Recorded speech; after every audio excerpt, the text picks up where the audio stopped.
Imagine this. Tonight, while you're sleeping, someone quietly opens your bedroom door. Before you can even react, everything goes black. When you open your eyes again, you're standing in the middle of a prehistoric European forest, 60,000 years in the past. No house, no flashlight, no lighter, no phone, nothing. Just endless trees and a sky so dark it almost feels alive. Then, you hear it. A single raindrop lands on your shoulder. Another one, then another. Within seconds, the sky explodes. Cold rain crashes through the forest like a waterfall. At first, you don't panic. After all, it's just rain, right? Wrong. Because the biggest killer in this forest isn't hiding behind the trees. It isn't a wolf. It isn't a bear. It isn't even another human. It's the rain. And before this night is over, that rain is going to hunt you. Most people believe ancient humans spent every day fighting predators, but that's not what terrified them the most. Rain could do something no predator ever could. It could quietly destroy every chance of survival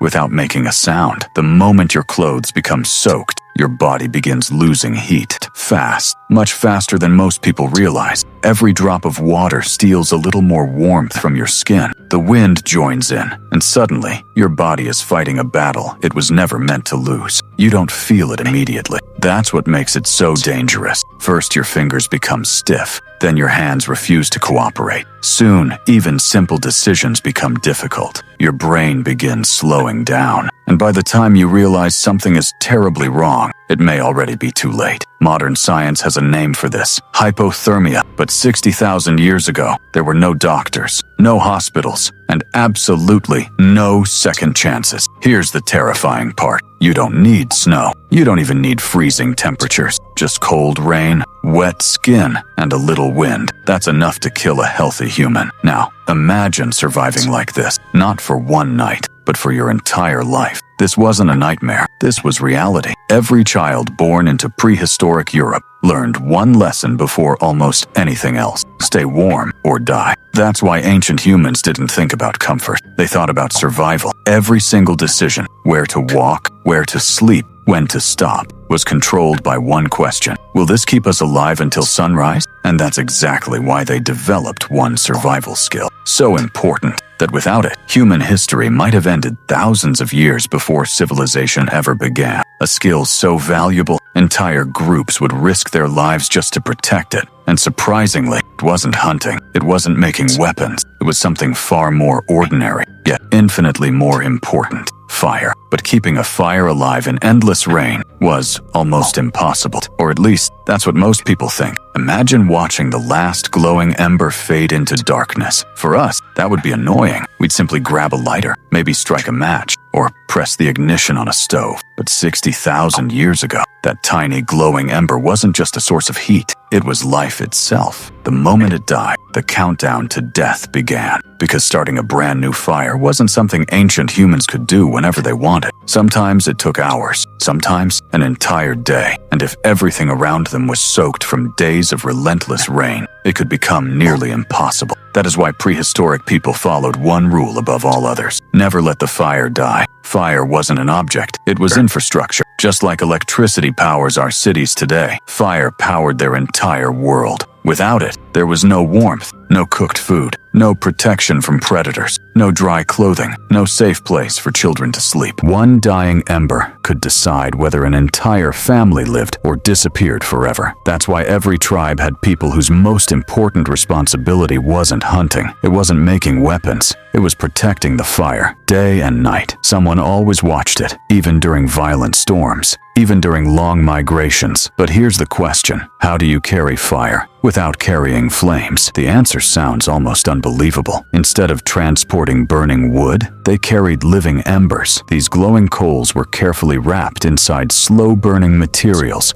like dry fungus, tree bark, moss, or specially prepared plant fibers. The ember wasn't allowed to burst into flames. It was kept breathing, slowly, silently, sometimes for hours. Imagine walking through freezing rain, holding what looks like an ordinary bundle of bark, but hidden inside is the only fire your family has left. If that ember goes out, everyone pays the price. That single bundle became more valuable than food, more valuable than weapons, because without fire, none of those things mattered. But even with fire, there was another problem. Rain never stopped. Eventually, everyone needed a place to sleep. Most of us grew up believing ancient humans lived inside caves.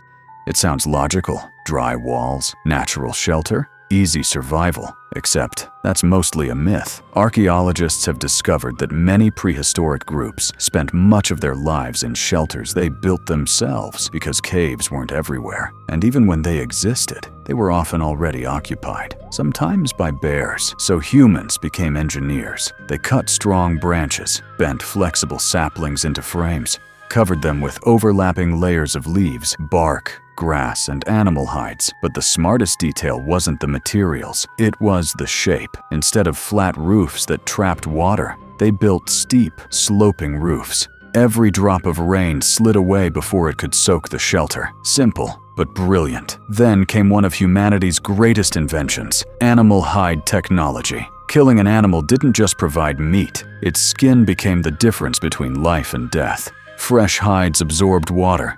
They rotted quickly and became useless. So prehistoric humans transformed them. They scraped away every trace of flesh, worked animal fat deep into the fibers, sometimes even used brain tissue because it contains natural oils that soften leather. Finally, they smoked the hide over slow fires.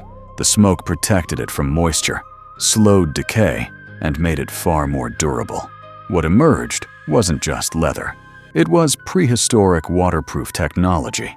For the first time, humans could stay warmer, stay drier, and survive storms that once would have killed them. But even the strongest shelter and the best fire couldn't save someone who chose the wrong place to camp. Because in prehistoric Europe, the land itself could become your worst enemy. And ancient humans learned to read that landscape better than any modern weather app ever could. Long before satellites, before weather forecasts, before anyone understood the science of climate, prehistoric humans could often tell a storm was coming, hours before the first raindrop ever touched the ground. Not because they had better technology, but because they had something we've almost completely lost. They paid attention. The next time rain taps against your window, pause for just a moment. Listen carefully. That gentle sound once filled human hearts with fear. Today, rain may only slow traffic, cancel a weekend plan, or leave your clothes soaking wet. But 60,000 years ago, that same rain could wash away a family's shelter, extinguish the only fire they had, ruin every piece of food they had stored, and leave them with nothing except hope. Every dry bed you sleep in, every warm blanket, every waterproof roof above your head is the result of thousands of generations who refused to give up. They faced freezing nights, violent storms, hunger, disease, and predators, with no machines, no medicine, and no guarantee that they would see another sunrise. Yet somehow, they kept moving forward, one step, one fire, one lesson, one generation at a time. Because every survival trick they discovered, every mistake they learned from, and every story they passed to their children became another brick in the foundation of human civilization. We often think technology made us human, but the truth is, humanity existed long before technology. What truly shaped us was courage. The courage to face another storm, the patience to wait for better weather, the wisdom to prepare before disaster arrived, and the determination to protect the people standing beside us. Our ancestors never defeated nature. They understood it, they respected it, and by learning to live with it, they gave every one of us the chance to exist. So the next time you watch rain fall from the sky, remember this. Every single drop carries the echo of a battle our ancestors fought so that one day you would never have to. Human civilization wasn't built in comfort. It was built in the cold, in the darkness, in the rain. And perhaps the greatest survival tool our ancestors ever possessed wasn't fire. It wasn't leather. It wasn't intelligence alone. It was an unbreakable will to survive one more night. And because they survived, you're here today.